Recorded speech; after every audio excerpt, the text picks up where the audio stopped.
এদিকে কাঁদছে আবার কে রে? আবার কাঁদছে কে? হ্যাঁ, কাঁদছে কে?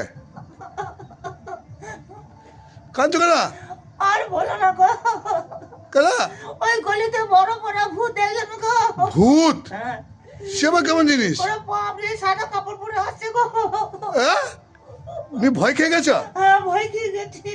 ঠিক তোমার কি করছিল কি? আসছিল আমার এগিয়ে গিয়ে এরম করে গো। হ্যাঁ, আমারই তো ভয় লাগছে। হ্যাঁ, এরম করে আসছিল। আমাকে একটু এগিয়ে দাও গো। তোমাকে এগিয়ে দেওয়া? হ্যাঁ, আমি তো একা যেতে পারবো না তোমার সাথে। আমার না গো, অতটুকু গলিতে গো। গলিতে দিয়ে তুই বাড়ি যেতে পারছো না? আমি বাড়ি যেতে পারছি না গো। তাই আমাকে এগিয়ে দিতে হবে? একটু এগিয়ে দাও। তোমার ভেতরে কেমন করছে? দুকপুক দুকপুক করছে গো। দুকপুক? এই বাবা রে, ভাই করছে। দুকপুক দুকপুক করছে গো। তাই আর কেঁদো না, কেঁদো, ঠিক আছে ঠিক আছে, আর জল ফল খা, জল ফল খা। ওগো এরম করে আছে গো। হ্যাঁ, এমনি করে কেমন করে আসছিল? এরম করে। এ বাবা রে, এমনি করে আমার ঝেড়ে উঠে গেছে। ঝেড়ে উঠতে পারছিল? এ বাবা, ঠিক আছে আমি যাচ্ছি তোমার সাথে যাচ্ছি। কেঁদো না, ভয় পাওয়া কিছু না, জল খা, জল খা, জল খা, জল খা, জল খা।